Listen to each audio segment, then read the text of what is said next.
yung mga nakikita mo dun sa paligid ng bahay ninyo? Mga halaman po, mga puno. May paborito ka bang halaman? Meron po. Ano yun? Orchids. Lunti ang kabundukan sa bughaw na kalangitan. Araw-araw, ganito ang matatanaw mo sa bayan ng Tadyan, Mountain Province, isang bulubunduking poblasyon sa norte. Dito isinilang ang batang si Neximar at ito rin ang tanawing bumabati sa kanya araw-araw. Pero unti-unting naglaho ang kulay nang mangyari ang isang aksidente. Nahulog po ako sa hagdanan. Hina-hina na po na nawawala po ang pagtingin ko. Eh ngayon, anong nakikita mo ngayon? Black po.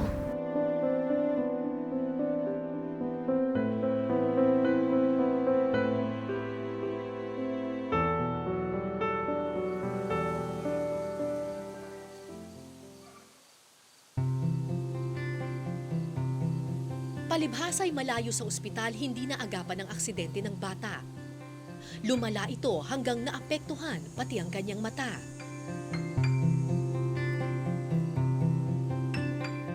Nang mabulag si Neximar, nagdesisyon ang mga magulang ng bata na huwag na siyang i-enroll sa eskwelahan. Wala naman kasing SPED classes sa kanilang lugar.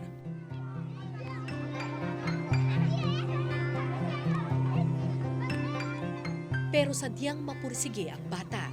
Pilit siyang sumasama sa kanyang kapatid papunta sa eskwelahan.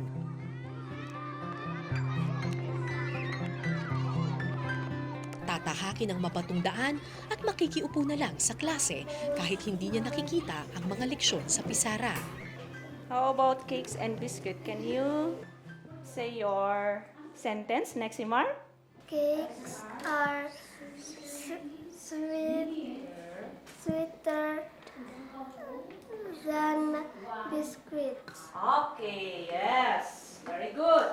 What else? Kahit na nakaka-comprehend at siguro matuturuan ko siya as a regular teacher in the formal school, natuturuan ko siya sa pagsagot pero hindi ko naman maano siya kung nakakasulat ng wasto kasi hindi nga nakakakita. Kaya I suggest na sa SPED pa rin siya. Pero isang umaga, may dumating na magandang balita. Isang balitang babago sa madilim na mundo ni Neximar. Tapos nung umaga, ang pagkising ni Mama, nagluluto siya. Tapos sumunod din akong kumising. Tapos tinanong ni Mama ko sa akin, gusto mo bang mag-aral sa Baguio? Sabi niya sa akin. Gusto ko, sabi ko. Naligon ako, tapos nagbiyaya na kami.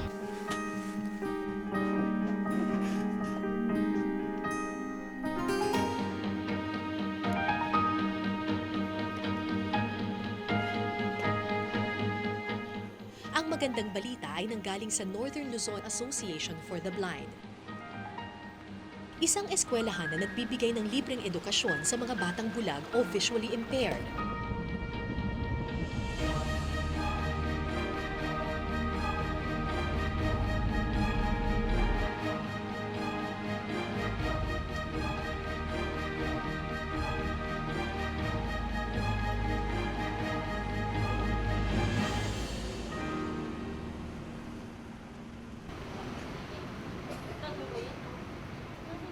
Sa NLab, hindi lang libre ang edukasyon, libre rin ang pagkain at tirahan. Pero higit sa lahat, dito, libre ang pangarap. Nakikita mo man o hindi ang hinaharap.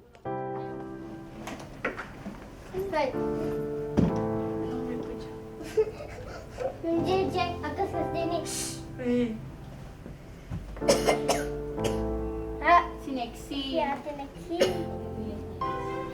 Hindi. Ate Lex. Malasin ko. Ate Lexi, hi. Hello, Ate Lexi. Pagdating mo dito sa NLab, anong naramdaman mo? Ang dami kong mga ka-friends dito. Ang dami kong mga kasamang nag-aaral. Naging masaya ka na. Opo. Bakit? Kasi makapag-aaral na din ako. Lobo, ay, wala na. Linagay ko na yung sabon mo doon. Sa NLab, hindi tinatratong may kapansanan ng mga bata.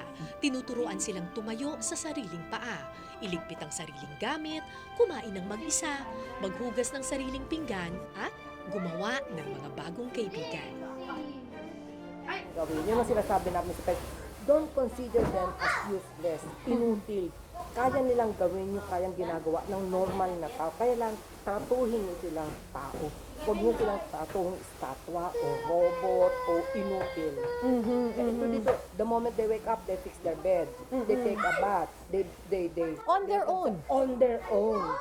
Sa eskwelahang ito, malaya silang tuklasin ng mundo ng walang takot at limitasyon. Baka naman napagod ka sa biyahe, Ixie. Oo, talaga. Ay, may kumakanta! Sino nagigitara? The children, kasi they will be performing tomorrow. Hi, Neximar! Ako si Ate Cara. Ang ganda naman ni Neximar. Teka, mabubunggo si Venus. Love ko si Ate Cara. Love mo ako? Opo. Wow, ngayon mo na ako nakita. Love mo na ako, ha? Oo, upo na. Kayo po, ate? Anong amoy? Mabango po. Amoy, mabango. Opo. Kasi yung mga visually impaired, syempre, ibang senses ang ginagamit nila, hindi yung sight, ginagamit nila hearing at saka yung smell. So siya, para makilala niya ako, inaamoy niya ako. Thank you, Teacher Donna! I love you! Bibo at napakamalikhain ang mga bata. Kaya naisip ko noon, saludo ako sa kung sino man ang gurong nagturo sa mga batang ito. So, ilang years na po itong NLab? Dinala ako sa second floor ng dormitoryo para makilala ang teacher ng mga bata. At nagulat ako sa aking natuklasan. Times 5 equals 20 and clear 20. Okay. What is left? 3. Can you still divide 3? No, ma'am. No. 4. So that is now the Remainder. So what is the quotient now? 1, 2, 0, 2, 4, remainder 3. Let's have number 3. 60,123. Divide it by 7. 60,123 divided by 7. Ito ang sagot. Tingnan natin kung masasagot nila using the abacus. 60 divided by 7 equals 8. Clear 6 and set 4. 41 divided by 7 equals 5. 62 divided by 7 equals 8. What is the partner of 6 to make it 10? 4. 4. Okay, set 4. Ilan ang sobra doon sa 5 instead of 4? 1. So yun ang alisin mo lang dito. Come on, Anna. Read. You can do it, Anna.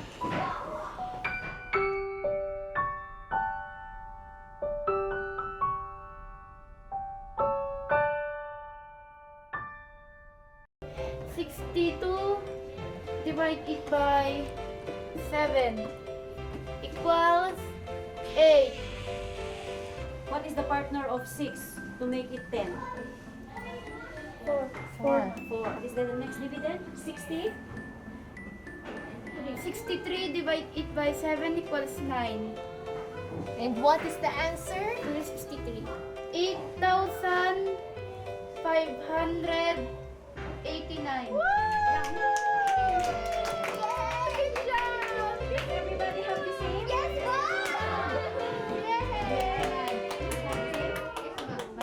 So that is now the...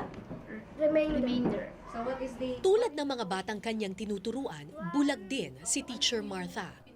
isang komplikasyon na nakuha niya matapos siyang tamaan ng tigdas nung siya'y bata pa. Hindi naman siguro talagang measles lang yon. Measles with high fever. Kaya nga lang yung fever hindi nakalabas.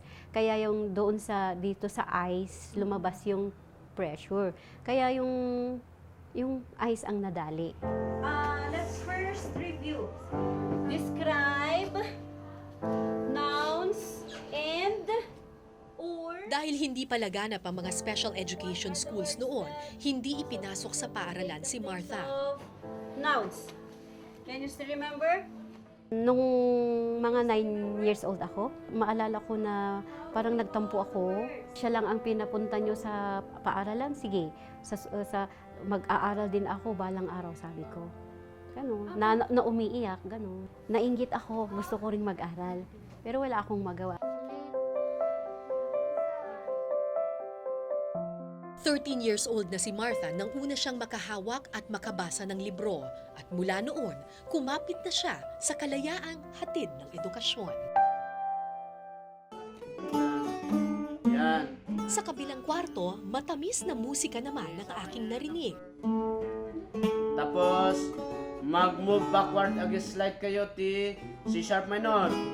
At ang musika, nagmumula sa gitara ng isang bulag na guro. Siya si Rolando Bitaga, asawa ni Teacher Martha at music teacher naman ng mga bata. May pwede ka man. Hindi ipinanganak na bulag si Rolando.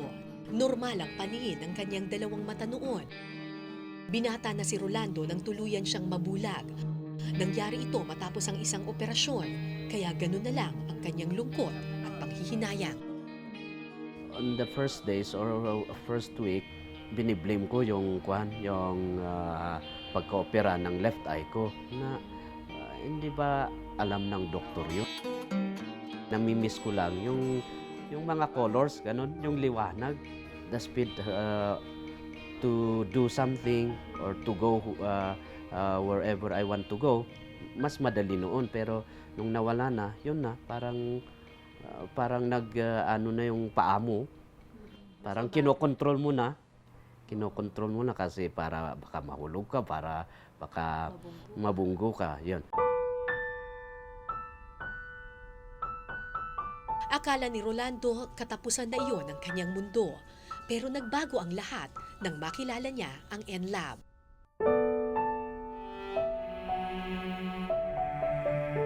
Sina Martha at Rolando ang ilan sa mga unang estudyante ng Northern Luzon Association for the Blind. Dito sila natutong magsulat, magbasa at lumikha ng musika.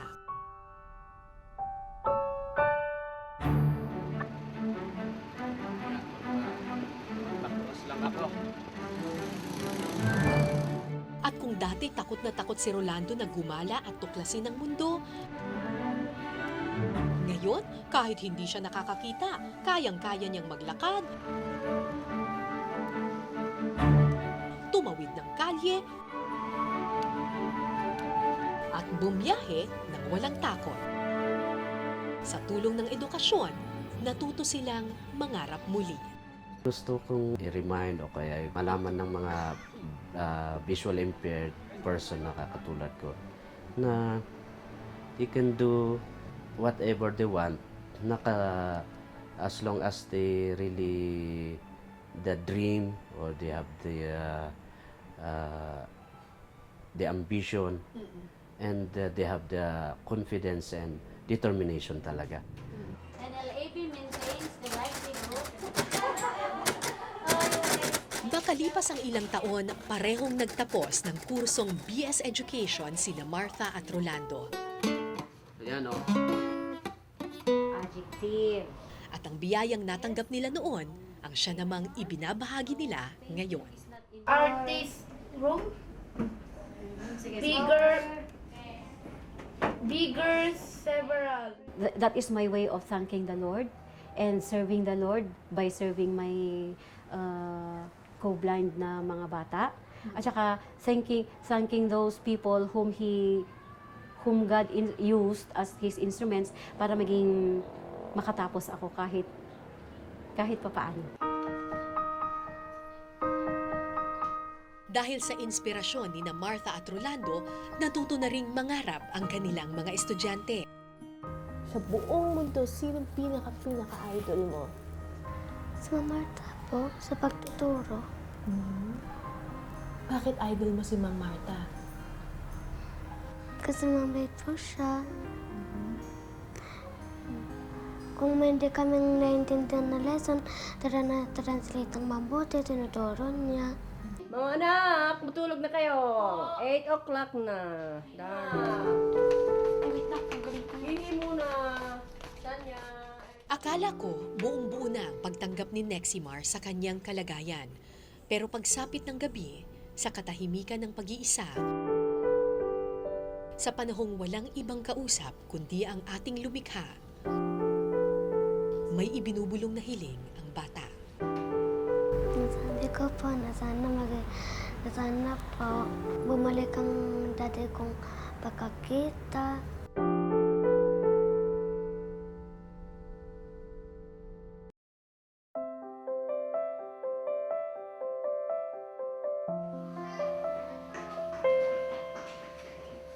Kinabukasan, maagang gumising ang mga bata para maghanda sa eskwelahan.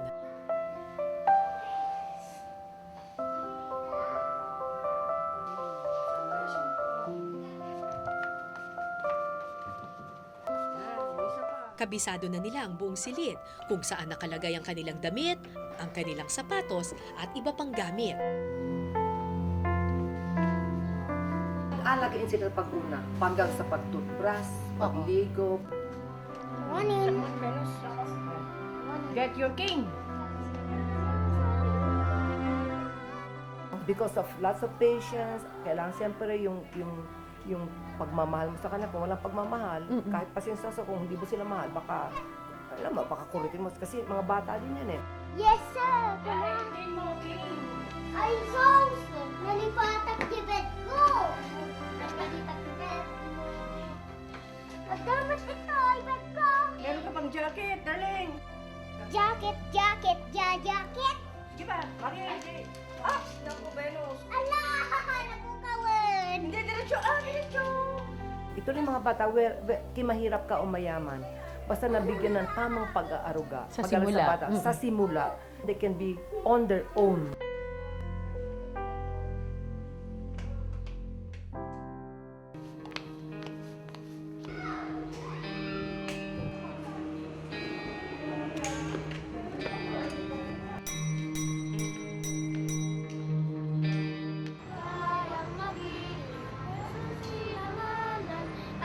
Alam ng puso, sabi ko ay...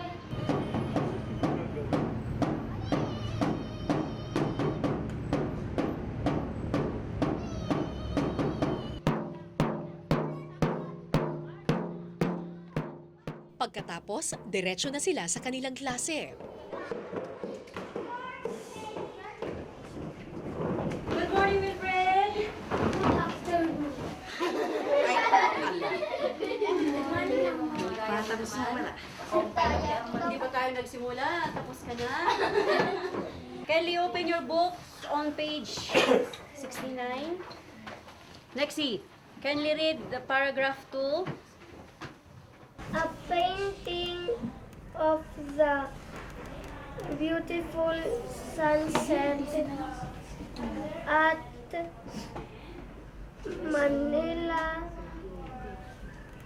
by Bay.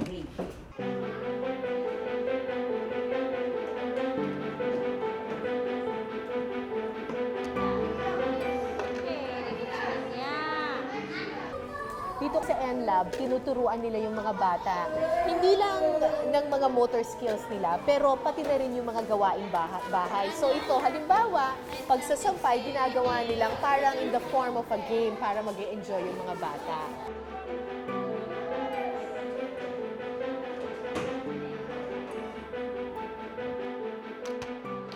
Ang iba naman, basketball ang naisipan. Bakit po parang may laman yung bola? Kasi para marinig ng mga bata. Kasi kung walang sound, hindi nila marinig. Kung mahulog yung bola, hindi nila alam kung saan nila kukunin. Kaya kailangan may sound siya.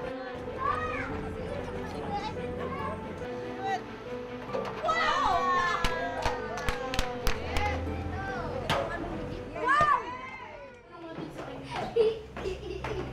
Sinamahan ko ang mga bata sa buong araw nila sa loob ng dormitoryo at namangha ako sa kanilang sipag at pagpupursige. Paano mo nalalaman kung ano yung susutin mo? Tutulungan kita o kaya mo? Kaya mo? Nang malapit ng maghapunan, sabay-sabay kaming nagtungo sa kusina. At laking gulat ko nang kumuha ng kutsilyo ang ilan sa mga bata. Uy, baka masugat ka! Kaya nila? Karaniwan, di ba yung mga bata, hindi natin pinapahawak ng kutsilyo kasi natatakot tayong masugatan sila. Eh what more kung kunyari visually impaired pa yung anak mo. Pero dito sa NLab, tinuturuan nila yung mga bata na, kumbaga, gawin yung mga gawaing bahay na kayang gawin ng mga batang nakakakita. At hindi ka ba natatakot? Baka masugatan ka, baby? Hindi? Ay, hindi po.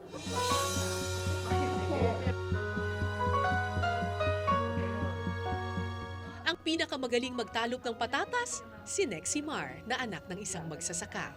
Galing na Nexi, oh. Sino nagturo sa'yo magbalat? Mama ko po. Ah, mama mo. Hindi ka ba natatakot? Baka mamaya masugat ka? Hindi po. Paano mo nalalaman kapag tapos mo ng balatan? Nakakapa ko po ang mga balat. Corned beef ang ulam nung araw na iyon at ang pinaka-espesyal na sahog, patatas, na mismong mga bata ang nagtalop.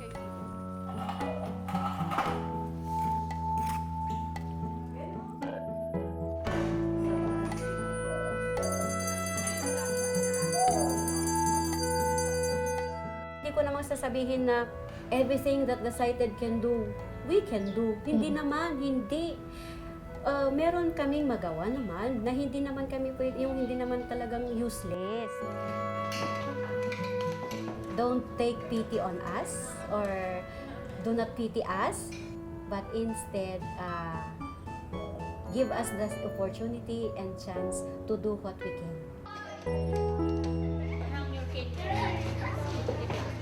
Sa huling araw ko sa NLab, tinipon ko ang mga bata at binasahan sila ng libro tungkol sa isang batang palaka na sabik mag-aral pero nahihirapang maghanap ng grupong tatanggap sa kanya. Kaya nyo bang lumundag? Okay, try natin lumundag. Parang palaka.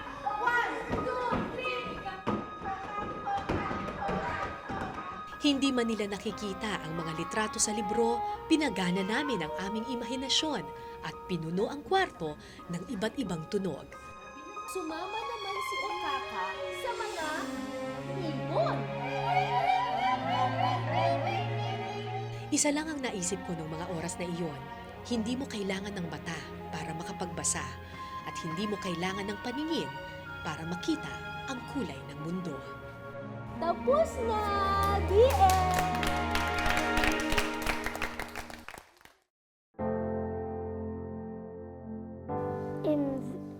In the prevents grades, you learned about the different parts of the body. In this unit, Mahirap tanggapin ang katotohanang naglaho na ang iyong paningin. Madalas, hinahanap-hanap pa rin ni Neximar ang kulay at liwanag na dati niyang nakikita.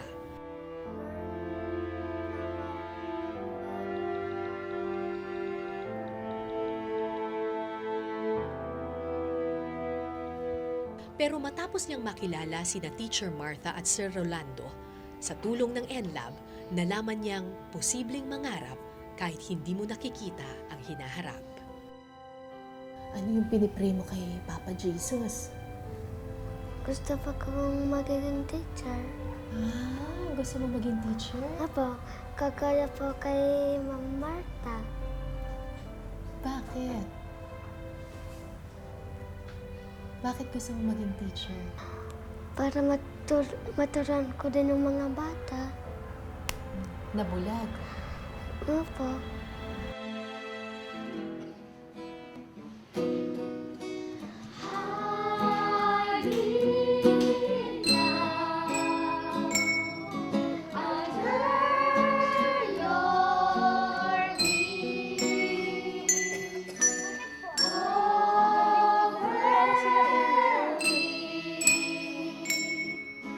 Madalas nating kaawaan ang mga tulad nilang may kapansanan. Pero sa maikling panahong nakasama ko sila, nalaman kong wala sa mata at wala sa katawan ang tagumpay ng isang tao.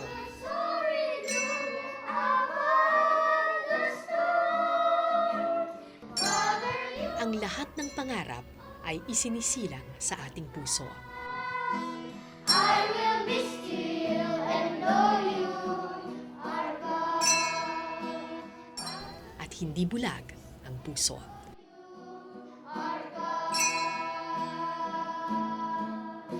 Ako po si Cara David at ito po ang Eyewitness.